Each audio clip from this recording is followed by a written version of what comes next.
milliy ruhga to'la va ko'ngilochar qo'shiqlari bilan xalq orasida tanilgan va hurmatga sazovor shaxsiyatlarimizdan biri edi.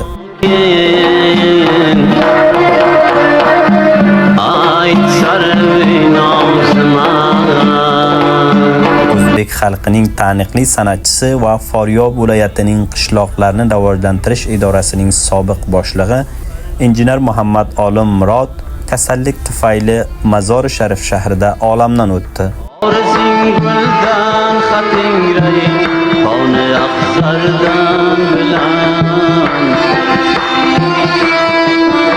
Muhammad Olim Murod 1338-quyosh yili Maymana shahrida dunyoga kelgan. Ma'lumotlarga ko'ra, marhum Murod boshlang'ich maktabini Faryob markazida va o'rta maktabini Javzjon viloyatida tugatgan.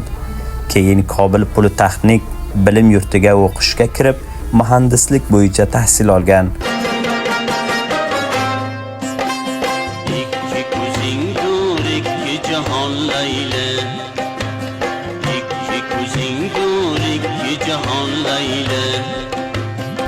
O'zbek ziyolilari marhum vafotini katta yo'qotish atab ta'ziyat bildirmoqdalar.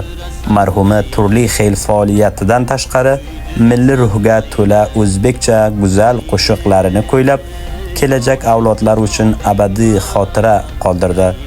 Marhumining xotiralari mangu qolsin. Vatan yo'lingda shirin است, ragan jonim fido bo'lsin.